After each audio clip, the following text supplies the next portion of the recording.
안녕하세요. 크립토TV입니다. 케빈 워시 차기 연준의장 후보가 코인과 자산 시장에 미칠 영향을 알아보도록 하겠습니다. 케빈 워시가 지명이 된 건 아마 들으셨을 텐데요.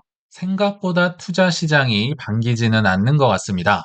오히려 이 지명 뉴스가 전해지자 비트코인만 소폭 좀 올랐던 것 같고요. 근데 그거는 워낙 떨어졌기 때문에 좀 오른 측면도 있는 것 같고요. 여기 보시면 아시겠지만 대부분이 많이 떨어졌네요.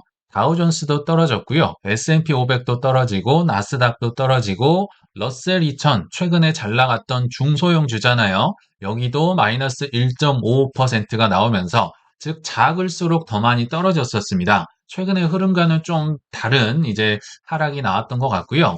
또 왼쪽 아래 보시면 10년물 국채 금리가 소폭이나마 올라갔습니다. 국채 금리가 올랐다는 건 그렇게 좋은 뉴스는 아닌데요. 왜 이런 게 벌어졌냐면 케빈 워시가 워낙 매파적인 인사라고 알려져 있다 보니까 양적 완화 이런 거 별로 안 좋아하거든요. 근데 양적 완화를 해야만 장기물 국채를 사면서 국채 금리가 이제 끌어내려올 수 있는데 이분은 그런 거 싫어하거든요. 장기 국채 안 사겠구나 하면서 소폭 올라갔다. 이렇게 보시면 되고요. 근데 무엇보다도 가장 많이 떨어졌던 건 금과 은이었습니다. 은은 뭐 8.8% 여기 떨어졌다고 나와 있네요. 그리고 무엇보다 은 값이 무려 46년 만에 최대 하락폭을 갈아치우면서 하루에 30% 넘게 폭락이 나왔습니다. 야, 정말 이런 하락은요, 저는 처음 본 것 같아요. 참고로 1980년대 헌트 형제라고 있었죠. 그때 이 두 분이 뭐 이제 돈이 좀 있었나 봅니다. 그래서 은을 사들이면서 엄청나게 이제 폭등이 나오다가 그때 엄청난 하락이 나왔었는데 그때 이후로 최대 하루 하락폭을 기록했다고 합니다. 그래서 종가 기준으로 보면 금이 한때 10% 넘게 떨어졌지만 마이너스 8%, 은도 마이너스 25%, 구리도 마이너스 4% 가까이 떨어지는 최근에 어마어마한 상승이 있었지만 정말 순식간에 부러지는 모습을 봤던 것 같고요. 저는 이런 게 있는지도 몰랐거든요. 이 두 배짜리 곱빼기 상품이 있더라고요. 당연히 마이너스 30%였으니까 곱빼기 상품은 마이너스 60%로 떨어졌겠죠. 근데 말이 60%지. 100만 원을 내가 들고 있으면요. 하루 만에 40만 원 남은 겁니다. 야, 이게 그러니까 얼마나 과도한 레버리지와 이 정말 선물이 청산이 됐는지를 여실히 보여주는 것 같아요. 최근에 상승세가 좀 많이 무섭긴 했었죠. 자, 근데 여기서 중요한 건 이런 게 아니고요. 금과 은이 아니죠. 자, 첫 번째, 케빈 워시는 왜 트럼프가 그럼 지명을 했을까? 보시면 아시겠지만 그렇게 시장이 좋아하진 않아요. 왜 지명을 했을까? 그리고 더 중요한 거, 그럼 앞으로 코인을 비롯한 자산 시장엔 어떤 영향을 줄 것인가? 누구도 시원하게 얘기를 안 해주더라고요. 그래서 저도 물론 틀릴 수는 있지만 한번 생각한 결과를 말씀드릴 텐데요. 결과적으로 이 케빈 워시 체제 내에서는 에브리띵 랠리도 일어날 수 있겠지만 그것보다는 선별적인 랠리가 나올 가능성이 좀 더 크겠구나. 이렇게 저는 생각이 들더라고요. 근데 이게 색다른 내용이 아니라 그냥 현재랑 유사한 겁니다.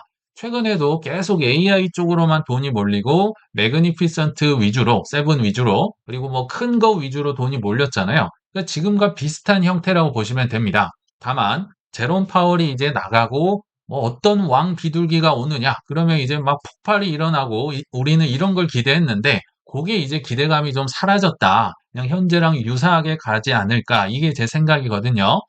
물론 여러 가지 이제 케빈 허시에 대한 내용이 많이 있고 저도 소개를 드렸지만 뭐 쿠팡 이사다, 뭐 드로켄 밀러의 수제자다, 또 뭐 최연소 페드 이사기도 했다, 뭐 에스티 로더의 손녀랑 결혼했다, 뭐 여러 가지가 있지만 오늘은 이제 중요한 게 경제 철학이기 때문에 자, 일단 그거부터 살펴보도록 하겠습니다. 과거의 매파적인 이미지가 엄청 강합니다. 이분이 2006년부터 2011년까지 최연소 연준 이사 35살인가 이걸 달았었거든요. 근데 이때 당시에 있었던 행동이 인상적이어서 그렇습니다. 아시겠지만 2008년도에 서프라임 모기지 사태가 왔었잖아요. 그러니까 그때 이사를 하고 있었는데 벤 버냉키라는 의장이 막 헬리콥터 머니를 뿌리니까 초반에는 이분이 반대를 한 게 아니었어요. 이분도 처음에는 이제 뭐 필요했겠죠. 근데 이게 너무 뒤로 갈수록 버블을 키우고 관여를 많이 한다. 그래서 연준이 지금 자산 시장에 너무 관여를 하는 게 아니냐. 버블을 키웠잖소 하면서 이때 이제 양적 완화를 좀 비판을 했었습니다. 그러니까 후반에 이렇게 비판을 한 거니까 뭐 그렇게까지 매파적으로 보기는 좀 어렵겠다라는 생각도 이런 시각도 있어요. 그렇지만 결과적으로는 아무튼 현재도 양적 완화를 그렇게 선호하는 인물은 아닙니다. 그 양적 완화를 별로 생각한다? 이렇게 생각을 한다면 달러가 오히려 뭐 약달러로 가느니 강달러로 가겠죠. 돈을 많이 풀어야 양적 완화가 생기면서 달러도 약해질 텐데요. 양적 긴축을 오히려 뭐 선호를 하고 한다면 오히려 강달러. 어제 달러가 조금이나마 다시 이제 올라갔거든요. 그리고 금은이 뭐 그렇게 좋아할 리는 없을 것 같고요. 아까 설명드렸지만 장기 금리도 이제 양적 완화를 안 하면 올라갈 수밖에 없는 이런 상황이 그래서 벌어졌었다라고 보시면 됩니다. 그럼에도 불구하고 이분이 이제 선택된 이유기도 할 텐데요. 최근에 조금 태도가 바뀌었습니다. 최근에는 저금리 기조를 수용하려는 뒷한 이제 어 여러 인터뷰에서 얘기도 나눴었고요. 그러니까 저금리는 가능하다 이런 얘기도 좀 했었고요. 특히나 이분의 이제 뒷배경을 알 때, 드러켄 밀러가 꼭 들어갑니다. 드러켄 밀러의 수제자가 두 명 있는데, 드러켄 밀러 지금 굉장히 뿌듯하거든요. 왜냐하면 그 두 명이 중에 하나가 한 명은 스콧 베센트 재무장관이고요. 또 한 명이 케빈 워시입니다. 지금도 드러켄 밀러 회사의 파트너로서 이제 케빈 워시가 현재도 일을 하고 있거든요.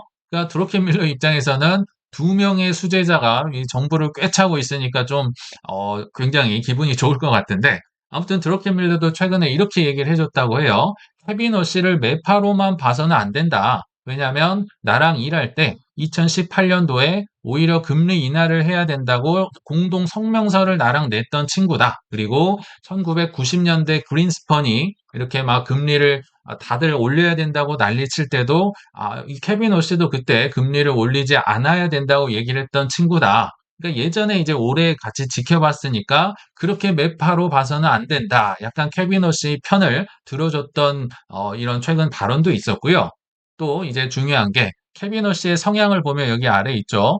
AI의 생산성을 높여서 물가를 안정시켜야 된다는 논리. 이게 굉장히 중요합니다. 인위적인, 무제한적인 돈 찍기는 아마도 여전히 싫어할 가능성이 높아요. 근데 다만 AI를 개발시켜서 발전을 시켜서 공급을 많이 하면 물건을 많이 찍어내면 인플레가 아니라 오히려 디플레가 올 거 아니에요. 왜냐하면 물가가 오른다는 건 이제 공급을 많이 늘려버리면 물가가 떨어질 수 있기 때문에 오히려 성장이 나오고 GDP가 올라갈 수 있다. 이렇게 주장을 하는 건데요. 이거 어디서 많이 들어본 내용이죠. 지금 미국의 기조와 매우 일치합니다. 그리고 이게 또 그 일론 머스크도 이런 얘기를 했었잖아요. 뭐 에너지가 뭐 화폐다. 그리고 공급을 늘어나서 AI 시대가 오면 디플레가 온다. 지금 똑같은 얘기를 이 케빈 워시가 하고 있다는 겁니다. 그러면 이 성향을 가지고 이제 어떻게 자산 시장이 갈지를 한번 추론을 해봐야 되는데요. 자, 참고로 제가 먼저 문제를 하나 내보도록 하겠습니다. 코인에 있어서, 그러니까 잡코인 포함입니다. 코인에 있어서 뭐가 훨씬 좋을까요? 하나는 양적 완화고요. 하나는 금리 인하입니다. 둘 다 좋은 거긴 한데 둘 중에 훨씬 좋은 거. 참고로 양적 완화는 과거에 이제 썼던 방식이고 금리 인하는 아마도 케빈 워시가 양적 완화보다는 금리 인하까지는 허용을 해줄 것 같은데요. 자, 정답을 말씀드리면 양적 완화가 훨씬 좋은 겁니다. 양적 완화를 하면 뭐 무슨 코인 뭐 할 것 없이 그냥 전부 다 튀어오르는 그런 상향을 갖고 있는데요. 그리고 아시겠지만 22년, 23년, 24년 금리는 오히려 올렸지만 제닛 앨런 장관이 재무장관이 양적 완화를 기가 막히게 해서 뒤에서 돈을 풀면서 오히려 주식이나 뭐 코인이나 전부 다 올라갔었잖아요. 이게 양적 완화의 무서움입니다. 근데 양적 완화보다는 금리 인하 쪽으로 가기 때문에 이거 모든 코인이 막 잡코인까지 올라가는 이런 미친 상승이 나오기는 좀 쉽지는 않겠구나 이런 생각이 저는 들더라고요.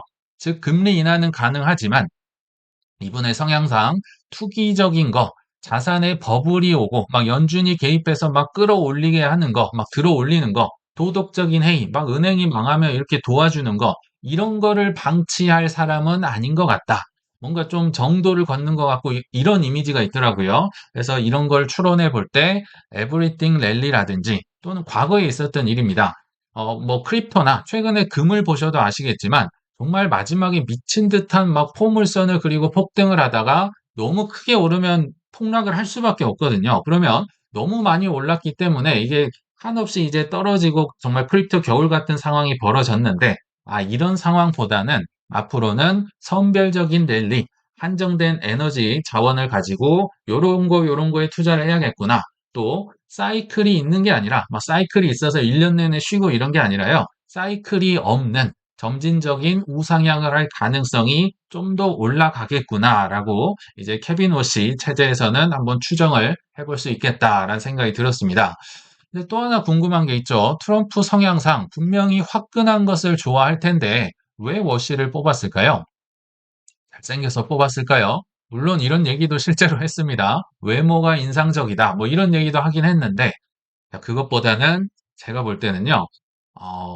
길게 오래 할 가능성이 좀 더 있다. 그러니까 길게 오래 하고 싶다는 생각이 저는 처음에 팍 들더라고요. 즉 트럼프랑 스콧 베센트랑 이쪽은 행정부는 엑셀, 자동차로 따지면 성장, 엑셀을 아마 밟을 겁니다. 근데 케빈 워시나 이 패드에서는 브레이크를 걸 만한 나름 중립적인 사람을 지금 채택을 한 거죠. 이건 엑셀과 브레이크가 있으면요. 과도한 팽창과 폭발보다는 그냥 가늘고 길게 오래 갈 수 있는 이런 쪽을 좀 선택을 했겠다. 저는 이런 생각이 들더라고요. 아마 과정도 보셔서 아시겠지만 처음에는 뭐 크리스토퍼 월러 이사가 뭐 페드 의장이 된다 했다가 이제 뭐 케빈 헤셋이 된다고 했다가 다시 워시로 왔다가 다시 링 리더 블랙록 CIO가 다시 된다고 했다가 지금 다시 워시가 된 거잖아요. 근데 제가 볼 때는 트럼프의 의도도 어느 정도 있었다고 봅니다. 시장에서 테스트를 해본 거죠. 이 사람이 뭐 면접만 하면 항상 인상적이라고 하죠. 뭐 좋았어 하면 이 사람 팍 올라가고 다시 팍 올라가고. 그러니까 국채 금리라든지 주식 시장이라든지 요 시장을 좀 테스트를 했던 기간이라고 보이기도 하고요. 또 부가적으로는 재미도 많이 봤겠죠. 왜냐하면 이거를 바꿀 때마다 폴리마켓에서 베팅액이 달라지니까 아마 이걸로 누군가는 저는 재미도 봤을 거다 이런 생각이 듭니다. 근데 물론 추정이긴 한데요. 스콧 베센트나 이런 보좌진의 이제 충고를 받았을 가능성도 있어 보입니다. 무슨 얘기냐면 트럼프 대통령은 당연히 화끈한 걸 원하는 사람인데 그런 걸 조정하는 사람이 스콧 베센트거든요. 약간 그 실무를 담당하는 안방마님 역할인데 아마도 트럼프에게 삼선을 좀 준비하셔야 되지 않겠습니까? 내지는 뭐 삼선이 안 된다면 아무튼 오래오래 하는 걸 좀 선호하는 경향이 있겠죠. 이렇게 폭등했다가 팍 꺼져버리면 그때 이후로는 이제 수습이 불가니까 좀 우리 오래 갔으면 좋겠습니다. 이렇게 제언을 했을 수도 있을 것 같고 또 하나 장기적으로 국채금리의 안정을 위해서는요. 페드의 독립성을 보장하는 사람이 최고입니다. 물론 이제 케빈 워시 자체가 매파적이어서 잠깐 10년물 국채금리가 뛰긴 했는데 누가 이 트럼프 마음대로 페드 의장 마음대로 막 금리를 올렸다 내렸다 하는데 누가 미국 국채금리를 믿고 사주겠습니까? 그래서 뭐 정말 트럼프 발악이 왕 비둘기인 케빈 헨셋도 있었고 블랙락의 링 리더도 있었지만 이 사람들 하면 좀 막 폭등했다가 푹 꺼지겠구나 이런 생각을 했던 것 같아요. 그래서 장기적인 미국의 안정세와 또 오래 하기 위해서는 케빈 워시를 선택을 한 게 아닌가. 다 테스트를 해봤는데 이제 마지막으로 이분을 해봤더니 결국 이분이 뽑혔다. 저는 이런 생각이 들더라고요. 자, 이제 그럼 더 중요한 건 미국이 뭘 선별을 하냐? 선별적인 랠리가 올 것이다 얘기를 했었잖아요. 근데 뭐 변할 건 없을 것 같아요. 과거와 지금 비슷한 기조였다고 말씀드렸잖아요. 공격, 즉 성장의 역할에서는 AI 쪽, 그리고 에너지 쪽 하나만 더 넣는다면 우주 쪽이 큰 돈이 들어올 가능성이 높다. 뭐 일론 머스크도 에너지가 화폐다 이런 얘기를 했었죠. 그래서 물론 뭐 엔비디아만 가는 건 아닙니다. AI를 쪽에서 이제 파생이 되면서 이제 뭐는 뭐 크게 쓰이고 뭐는 작게 쓰이고 나중에 뭐 바이오로도 가고 여러 쪽으로 이제 쓰일 가능성이 있을 것 같고요.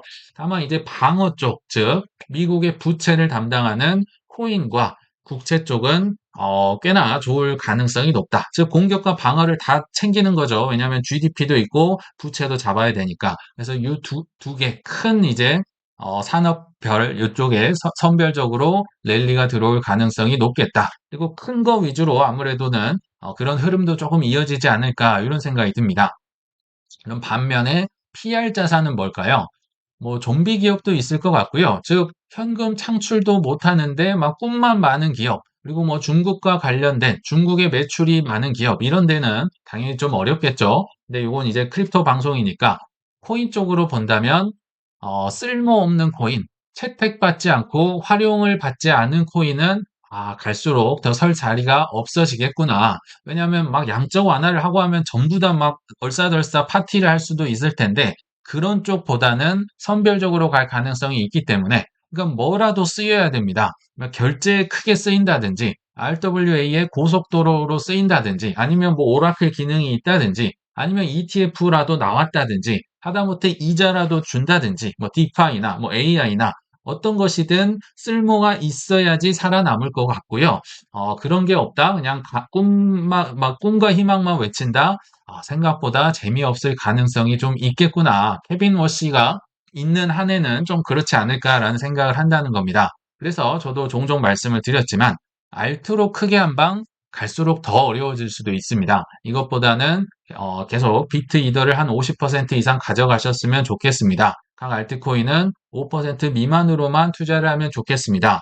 라고 저는 이제 보수적으로 얘기를 드린 거고요. 저보다도 각 알트코인 내가 공부를 정말 많이 했다. 그러면 이제 뭐 그분 뜻대로 하시는 거고요. 저는 좀 이렇게 안정적으로 가는 게 그래도 알트 한 방을 노리는 것보다 아마 결과적으로 보면 수익률도 훨씬 좋을 거고요. 훨씬 저는 안정적이겠다. 이런 생각을 해봤습니다. 자, 이제 결론으로 와서요. 지금 다들 힘들어 보이실 겁니다. 힘드실 거고 저롱도 많이 받습니다. 근데요, 지금은 다 비슷비슷해 보일 거거든요. 그렇지만 추후 저는 엄청난 격차가 벌어질 것이다. 왜냐하면 제가 겪어봤기 때문에 제 경험상 알 수 있을 것 같아요. 최근에 뭐 정말 코인 투자자들에게 하는 조롱이 어마어마하죠. 뭐 저는 코인 투자자입니다. 뭐 심판을 받겠습니다. 그리고 여기 바보 왔다 하면서 막 돌을 던지네요. 막 나스닥도 던지고 하이닉스도 던지고 코스피도 있고 아마 저 뒤에 사람은 코스닥이 아닐까 싶은데 뭐 아프다 헤헤 하면서 맞고 있는 것 같아요. 근데 이 주식시장 뭐 하시는 분들의 조롱도 조롱인데요. 코인 하시는 분들끼리도 뭔가 지금 다들 좀 긴가민가하고 니나 나나 똑같다 이런 분위기가 있을 것 같습니다. 무슨 얘기냐면 뭐 비트 이더 위주로 메이저 위주로 하신 분들도 지금 힘듭니다. 예를 든 건데요. 한 3억 원을 원금을 투자를 했다고 하면 정말 보수적으로 1.5억이 됐다고 가정을 해보겠습니다. 물론 비트 이더 뭐 솔라나 뭐 리플 이런 게 많으면 1.5억까지 오기는 힘들어요. 제가 볼 때는. 그렇지만 뭐 다른 것도 섞여 있어서 한 반토막 났다고 가정을 해보고요. 반면에 뭐 비트 이더 이런 거 없고 그냥 막 정말 작은 알트코인 한 방러 이런 것만 모으는 분이 한 2억 원을 투자를 했다면 한 마이너스 75% 정도 나지 않았을까 한번 추정을 해봤거든요. 한 0.5, 5천만 원 정도 남았다. 그러니까 뭐 1.5억이나 5천만 원이나 뭐 니나 나나 거기서 거기네 다 같이 망했네 이렇게 생각을 하실 가능성이 높아요. 근데 결과적으로는 저는 빠르면 올해도 나올 수 있다고 보입니다. 메이저나 뭐 비트이더나 이런 쪽 위주로 가셨던 분이 결국에 가서는 한 10억 정도 그 이상도 저는 충분히 갈 수 있다라는 생각이 듭니다. 반면에 한 방을 투자한다든지 막 이렇게 단타를 하신다든지 이런 분들은 물론 벌 수도 있습니다. 뭐 정말 잘하고 하면 벌 수는 있어요. 한 0.5억이 한 정말 잘하면 정말 단타도 잘 치고 정말 운이 좋고 하면 한 1억 원 정도까지는 갈 수 있겠다 생각이 들거든요. 근데 딱 보시더라도 한 1억 차이 났었는데요. 뭐 9억 가까이 정말 10배 가까이 벌어지죠. 저는 이렇게 벌어지는 걸 정말 많이 봤고요. 제가 겪어봤습니다. 제가 한방러의 입장으로서 수업료를 많이 내봐서 이 격차를 뭐 오전반 선생님도 그렇고 정말 제가 겪어봤기 때문에 이건 알 수 있는 말할 수 있는 내용 같습니다. 그래서 오늘의 결론을 한번 맺어보면요. 오프라 윈프리가 이런 말을 했더라고요.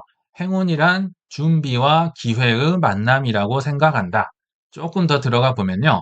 나는 행운 그런 거 믿지 않는다는 겁니다. 냉정하게 말하면 준비되지 않은 사람에게는 행운 자체가 오지 않을 거라는 얘기를 그분이 하신 것 같아요. 우리 구독자님들도 지금은 힘드시겠지만 미래의 누군가에게 운 좋았네 이런 소리를 들으실 수 있도록 꾸준히 준비해 가시길 바라면서 이만 마치겠습니다. 시청 감사합니다.